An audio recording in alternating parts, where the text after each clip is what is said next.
گزارش گزار ہوں عالی جناب مولانا افضال حسین صاحب اللہ کی خدمت میں وہ تشریف لائیں اور علم تحصیل علم کی اہمیت پر روشنی ڈالیں۔ آپ حضرات سے گزارش ہے کہ ان کے استقبال میں بآواز بلند صلوات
والبرهان الجلي والمنهاج البادي والكتاب الهادي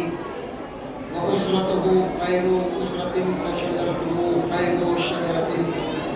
وأغصانها معتدلة وثمارها متعدلة ومولده بمكة وهجرته بالطيبة وسمع في السماء بأحمد وفي الأرض بمولانا أبي القاسم محمد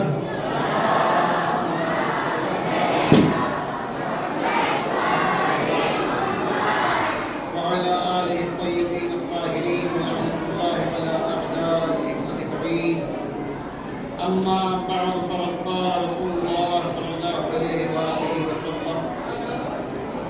طلب العلم فريضة على كل مسلم ومسلمة۔ برادران عزیز، صاحبان علم معرفت تشریف فرما ہے، اس سے زیادہ صاحبان علم یہاں تشریف رکھے صاحب اور آپ تمامی حضرات کی محبتوں کا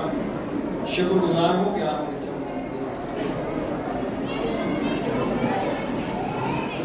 کائنات میں اگر کوئی چیز بنیادی اسلام نے قرار دی ہے تو وہ علم ہی انسان کو پستی سے بلندی تک لے کر جاتا ہے، انسان کو جہالت کی تاریکیوں سے معرفت کے نور کی طرف لے کے جاتا ہے۔ انسان اگر چلتا پھرتا ہے، کھاتا پیتا ہے، بازاروں میں گزرتا ہے اور علم نہیں ہے تو وہ انسان نما ہے، انسان نہیں ہے۔ اور اسلام کی ایک یہ شان ہے کہ جہاں اس نے مرد عورت دونوں کے حقوق کی حفاظت ہر جگہ پر کی ہے، کبھی ذکر کیا کبھی نہ کیا، مگر یہ علم ایسی نعمت ہے کہ جب اس کے وجوب کو قرار دیا، اس کو واجب قرار دیا، تو پیغمبر نے دونوں کا ذکر ساتھ ساتھ کیا۔ طلب العلم فریضۃ علی کل مسلم و مسلمہ، علم کا حاصل کرنا جتنا مردوں پر واجب ہے اتنا ہی عورتوں پر بھی واجب ہے۔ ایسا نہیں ہو سکتا کہ آپ ایک صنف کو صاحب علم بناتے چلے جائیں اور ایک صنف جہل کے غار مذلت میں پہنچ جائے۔ یہ ایک گاڑی کے دونوں پہیے اگر برابر نہ ہوں گے تو یہ گاڑی برابر چل نہیں سکتی ہے، خانواد مکمل صاحب اخلاق و تعلیم و تہذیب نہیں ہو سکتے۔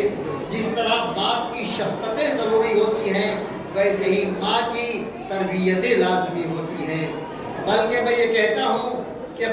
شفقتوں کا آغاز بعد میں ہوتا ہے، تربیتوں کی ابتدا پہلے ہو جاتی ہے۔ اور میں تو یہ سمجھتا ہوں کہ اگر ماں کی تربیت نہ ہو تو اللہ کون ہے، نبی کون ہے،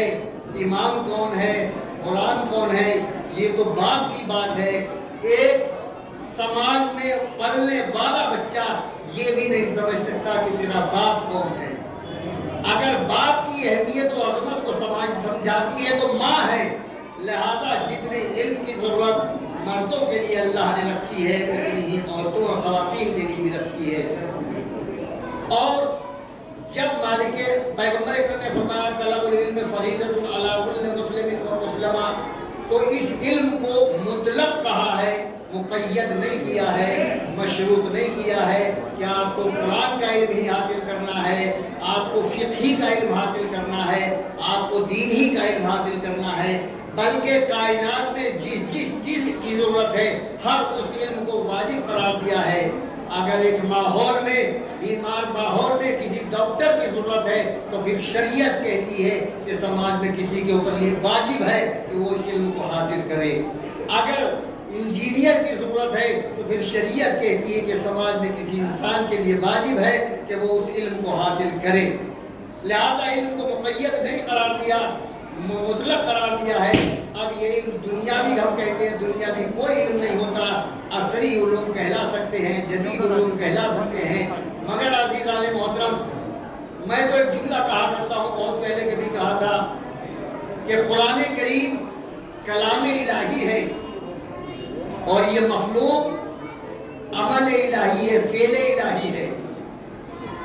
اگر کلام الہی کی تفسیر کرنا عبادت ہے تو فعل الہی کی تفسیر کرنا بھی عبادت ہے۔ جس طرح قرآن کے الفاظ مبہم معانی و مفاہیم کو سمجھانا انسانوں تک عبادت ہے، اسی طریقے سے مخلوق کے راز و رموز کو بندوں تک پہنچانا، ان کا انکشاف کرنا، ان کو ظاہر کرنا، یہ بھی عبادت ہے۔ اقوال کی تشریح بھی انسان کو معرفت الہی تک لے کے جاتے ہیں، اور اگر آپ اس کائنات کے راز و رموز کی تشریح کریں گے تو وہ راز و رموز بھی آپ کو ایک مبدا تک، ایک وحدانیت تک، ایک خالق تک لے کر جاتے ہیں۔ یہ الگ بات ہے کہ اگر ہم قرآن کو حصول دنیا کے لیے حاصل کریں، تفسیر کریں، پڑھیں، تو قرآن ہم کو خدا تک نہیں پہنچا سکتا ہے، حدیثیں ہم کو خدا تک نہیں پہنچا سکتی ہیں۔ اسی طریقے سے اگر ہم اس دنیا کی تشریح ہم دنیا کے لیے کریں، حصول دولت کے لیے کریں، حصول شہرت کے لیے کریں، تو یہ تشریح دنیا بھی ہم کو خدا تک نہیں پہنچا سکتی۔ لیکن جب آپ کسی کلام کو، کائنات کے کسی راز کو خالصۃ للہ، اللہ کے لیے انجام دیں گے، تشریح کریں گے، چاہے وہ آیت الہی ہو، چاہے وہ آیت من المخلوق ہو، مخلوق میں سے کوئی آیت ہو، وہی آیت آپ کو اللہ تک پہنچا دے گی۔ میں نے بہت کبھی تو پہلے ایک واقعہ دیکھا تھا، جب تفصیل سے نہیں بیان کرنا، کہ ایک ڈاکٹر تھا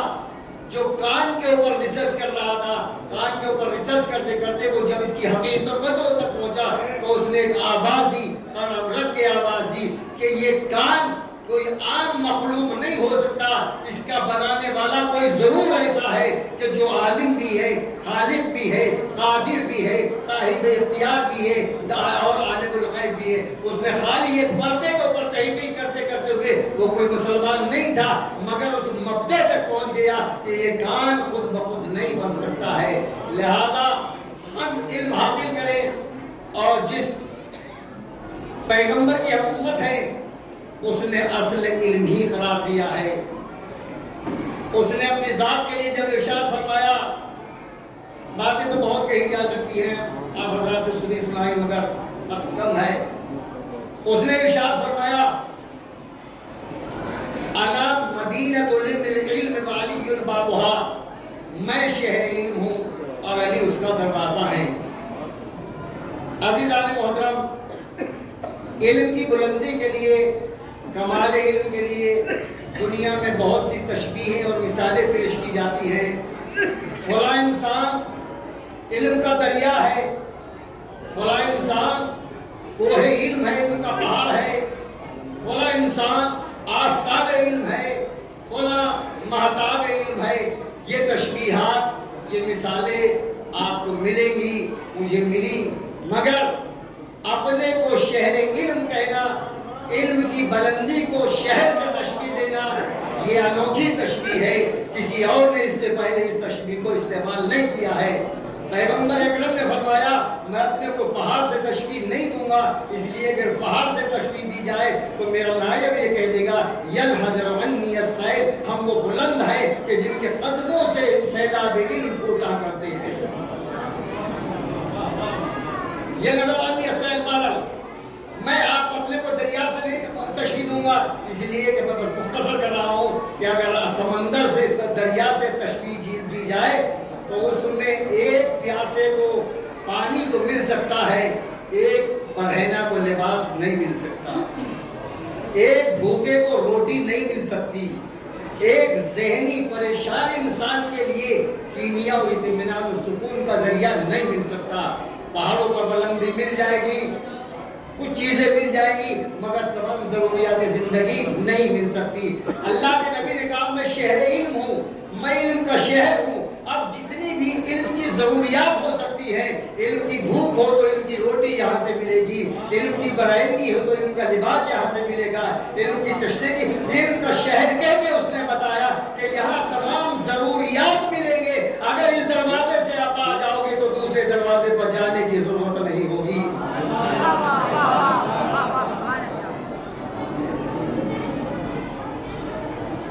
انا مدینۃ العلم،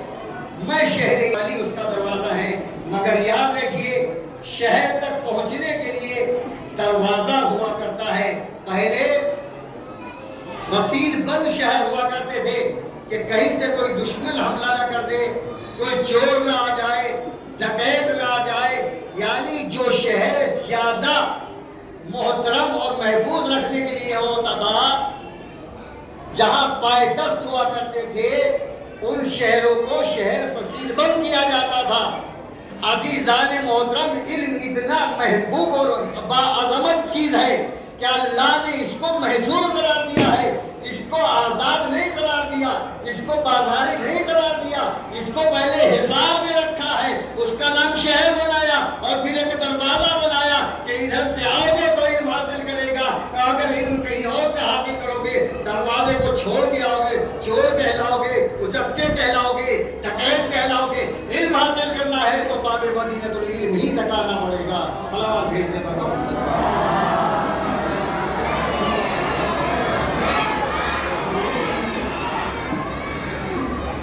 تو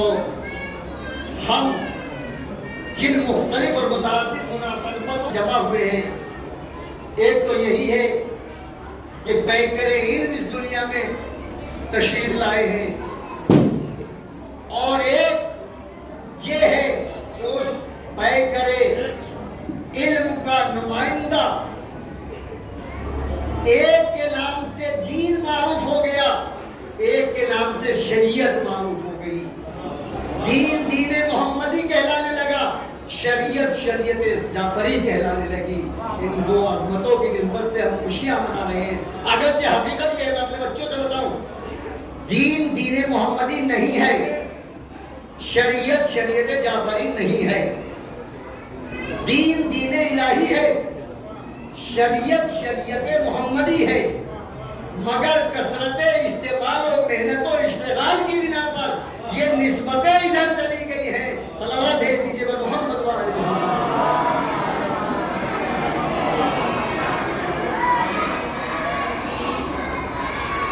یہ خود ایک بحث ہے کہ یہ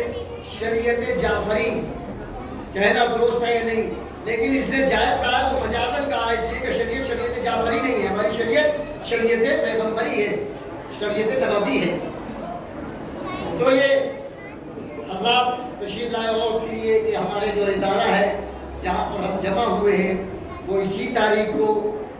جناب شہید اعظم شہید ملت محترم آیت اللہ سید صدق نبی صاحب قبلہ آل اللہ مقامہ کے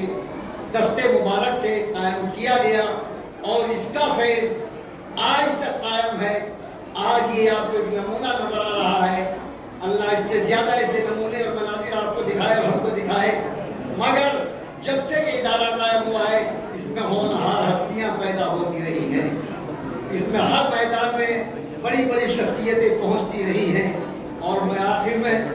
بات کو نہ بڑھاتے ہوئے بس دعا کروں گا کہ خداوند عالم ہمارے اس ادارے کو اسی طریقے سے